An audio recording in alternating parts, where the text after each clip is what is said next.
ahead of time, and I'll get back with that before we get to that chapter. So the egg is released, and the egg will go into the fallopian tube or the oviduct or the uterine tube. A lot of different names for this. But it would be fertilized in the outer third of the duct. This is where fertilization usually takes place. On rare times, the egg may implant in the duct. We'll talk about that when we get to the chapter. I should not be carried away here. Here you see the vagina. This is the receptacle for the penis, and this is the cervix. Cervix means neck. This is the neck of the uterus, and the uterus is where offspring is formed. The implantation should be in the uterus, hopefully up here somewhere. Fertilization in the outer third of the tube. But at any rate, ovaries, uterine tubes, uterus, vagina, labia, those are the labia majora on the outside, the labia minora on the inside. The clitoris, this is the erectile tissue in the female. And then the mammary glands, the breasts. And this produces female sex cells, oocytes, and hormones. It supports developing embryo from conception to delivery, provides milk to nourish the newborn infant. And that milk is different on day 1 than it is on day 5 and month 5. It changes as time goes by so that it becomes what the infant needs, and also functions for sexual intercourse. So getting the sperm where it needs to go. But you know, it's not just about that. We'll get into that later when that chapter comes up. Homeostasis is when all the body systems are working together, and this maintains an internal environment that is stable. The external and internal changes are going to be addressed by your body automatically, and all of your functions are going to stay within a normal range, like your body temperature and like the fluid balance and your pH balance, things like that, because of homeostasis. And those are those negative feedback loops. We have mechanisms of regulation, intrinsic regulation or auto-regulation. These are responses in a cell or in a tissue or in an organ to an environmental change. Extrinsic regulation, these are responses that are going to be controlled by nervous and endocrine systems. Remember, the nervous and endocrine systems are the messengers in your body. Nervous is instant and fast. Endocrine, slow to get going. Doesn't take much of a hormone to make a big change. Slow to get going. Makes a permanent change sometimes, and it's slow to stop. So here we have an example of a feedback loop.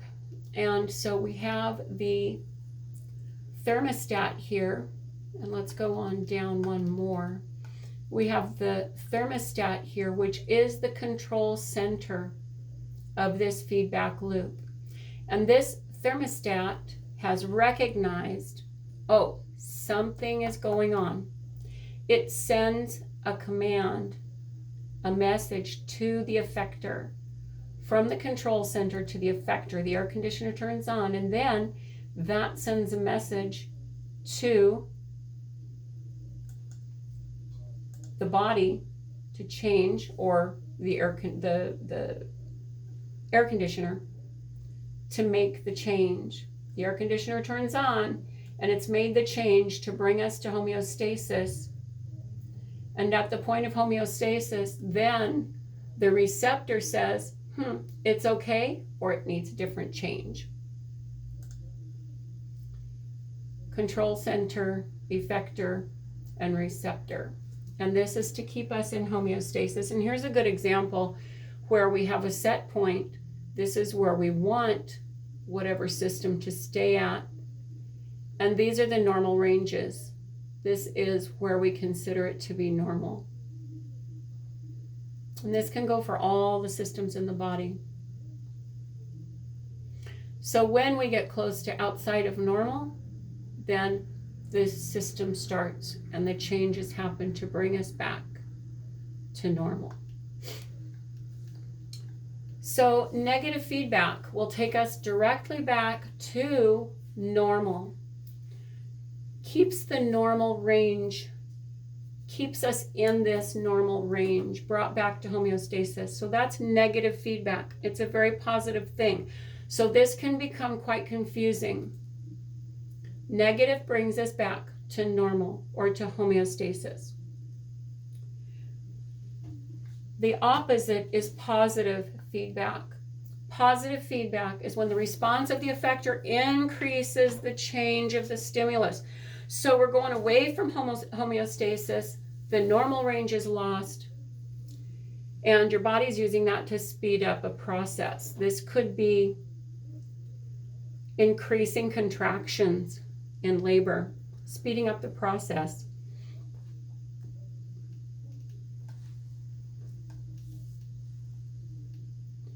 So the thermoregulatory center in the brain is going to send a command to the sweat glands in the skin to increase secretion. So by evaporation, it will cool the body. The blood vessels in the skin are going to dilate to radiate more heat away from the body.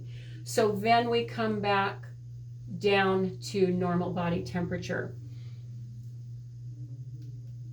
Normal temperature may be disrupted, and if it is, then the receptors will note it and tell the control center, and the cycle starts all over again. It's a constant messaging in the body. It never ends. Normal set point is what we want to stay at.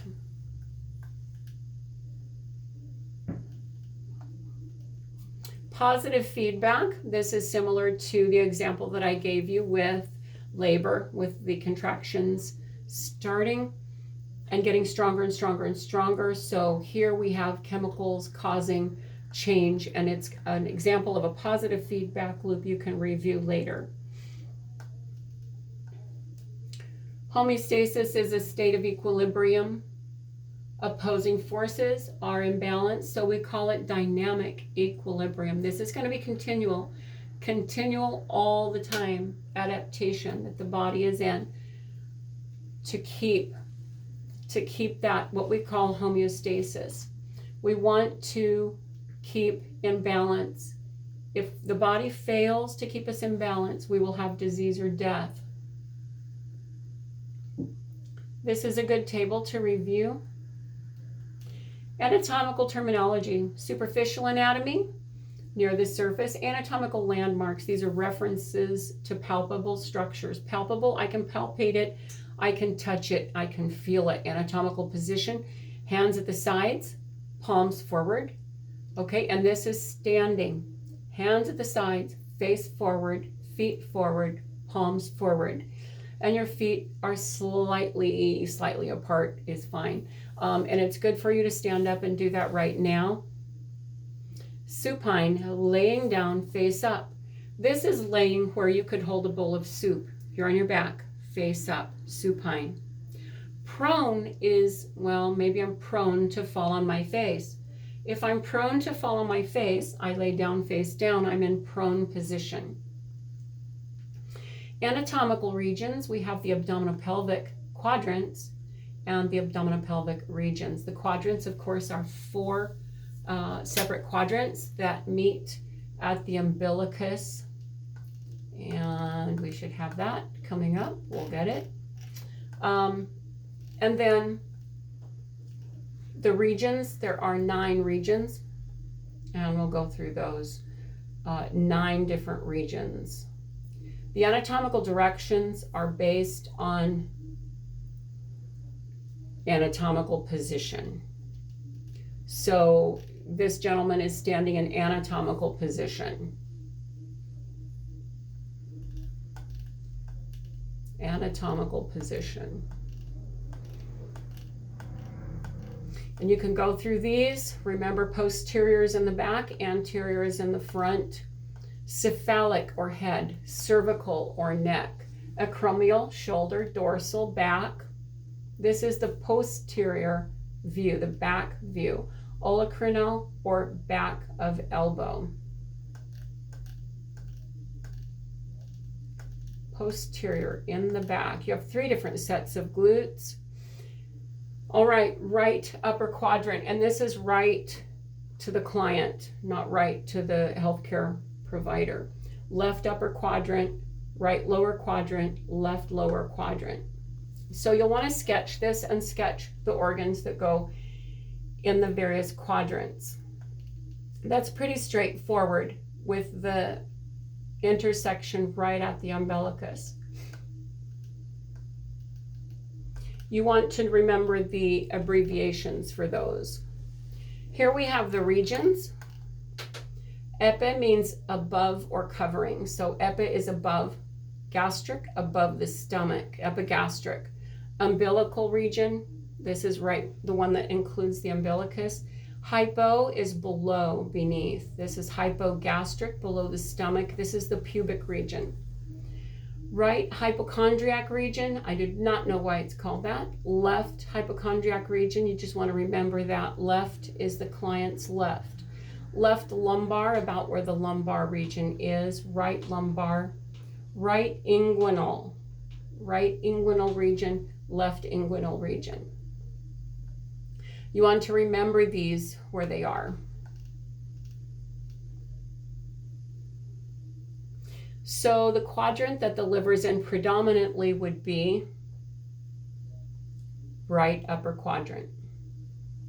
The stomach would be predominantly in the left upper quadrant. Okay. Spleen, left upper quadrant. So be familiar if you can, the urinary bladder is going to be the hypogastric. The appendix, this little blind appendage at the cecum. Okay, we'll learn more about that later. So if you would stand up and look at these directions and use yourself or your friend that's with you to point out these directions. Proximal is going to be toward the middle, toward the medial, toward the center of the body. So this shoulder is proximal to the wrist. The wrist is farther away. We're going proximal. The shoulder is proximal. The wrist is distal. The fingers are more distal. Distal to the wrist. Wrist is proximal to the fingers. Lateral is going to be away from the midline. Lateral. So this hand could raise up laterally. And out here is lateral to right here. Medial. Distal, away from the core. Distal, so the ankle is distal to the knee and the knee is distal to the hip. Superficial, that's a scratch on the surface. Deep, more like a bullet wound into the middle, or a knife wound that goes deep all the way in. And there's a reference to a knife wound in the book that's good to associate with that. Cranial or cephalic toward the head. Posterior dorsal toward the back. Anterior ventral toward the front. Caudal. Caudal is toward the tail or the coccyx in humans. The hips are caudal to the waist. All right, we have sectional anatomy, and these are planes and section. A plane is a three-dimensional axis. A section is a slice parallel to a plane. And we use this to visualize. They are very important in radiological techniques. So you want to know exactly where that slice came from so you can see if there are abnormalities. See if there's something remarkable with the image. If you are not familiar with that particular slice, you won't know if there's something remarkable or not.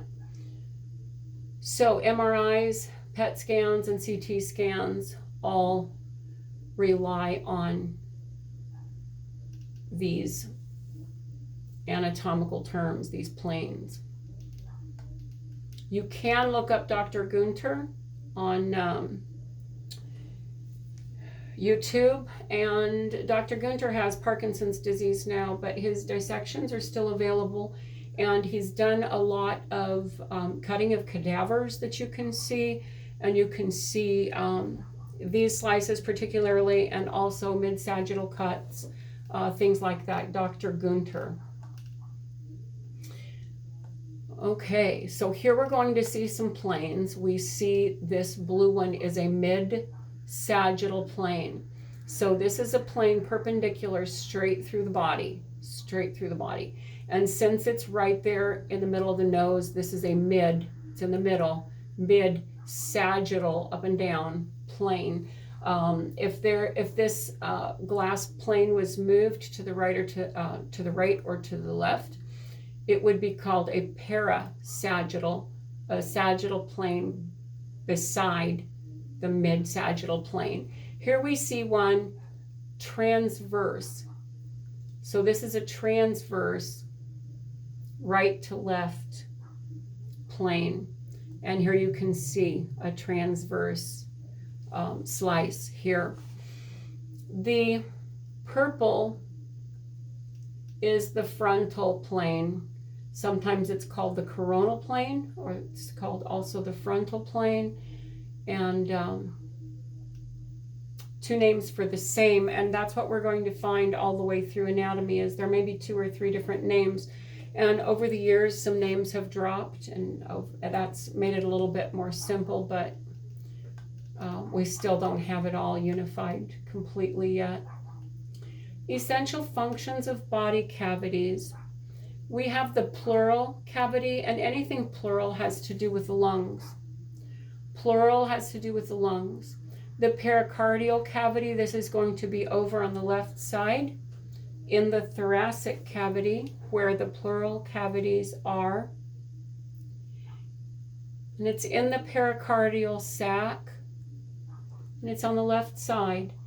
The right lung has 3 lobes. The left lung has 2 lobes, and the heart, most of the heart, not all of the heart. And the heart is in the center enough that we press on the sternum when we're doing CPR. So the cavities protect organs from when a person falls or any accidental impact, things like that. They permit changes in the size and shape of the internal organs. Just think of Thanksgiving dinner's coming up pretty soon, and it's got to fit in this abdominal cavity. That's funny. The ventral cavity, it's divided by the diaphragm. We have the thoracic cavity, and the abdominal pelvic cavity, pelvic, abdominal. And usually the diaphragm muscle here, the one that you use to project your voice or to project singing, this muscle, it helps with breathing. It relaxes and tightens in breathing. This is your diaphragm, separation between these 2 cavities. The thoracic cavity, right and left pleural cavities, have the right and left lungs. The mediastinum, mediastinum, some people say one, tomato, tomato. The upper portion of it is filled with blood vessels, the trachea, the esophagus, and the thymus. All of that. And it's very tightly fit. There's no spare room in there. The lower portion is the pericardial cavity. That's where the heart is. The heart's located in the pericardial cavity. There's a sac there, and there's a lubricant, so that as the heart moves continually pumping, it doesn't become chafed or calloused or cause adhesions or anything. The abdominopelvic cavity, the peritoneal cavity, is a chamber in the abdominopelvic cavity, and the diaphragm is at the top of the pelvic bones, the superior portion of the abdominal cavity, and it contains the digestive organs. The retroperitoneal space, this is where you're going to find your kidneys, your ureters, some parts of the digestive tract. Area posterior to the peritoneum and anterior to the muscular body wall. Your kidneys are usually in a little bit of fat for protection back there.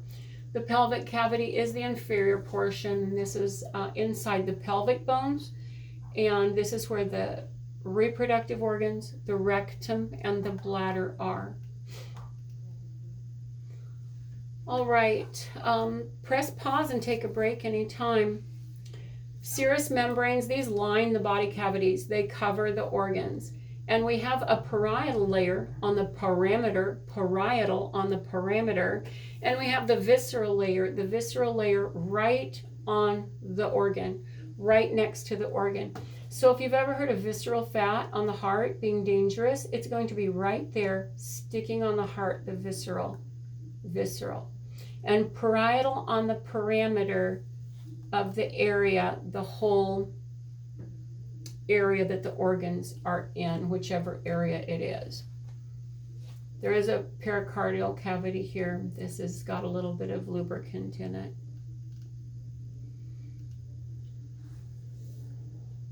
Your spinal cord, this would be about the size of a dime. The actual cord itself is about the size of a dime. And the vertebrae, we'll learn more in the skeletal chapter. This is the anterior. Is that the front or the back? Front. And the spine is in the posterior, the back. So if you press on this sternum with a person who needs CPR, okay, they're out, they have no pulse. You press on the sternum enough, at least 2 inches, to empty the heart of blood and let it back up and it'll refill. So the heart is right there under the lower half of the sternum. And here we can see some ribs, and we'll learn more about ribs later. Looks like we've hit the end of chapter 1. Feel free to review. And on to chapter 2. Thank you.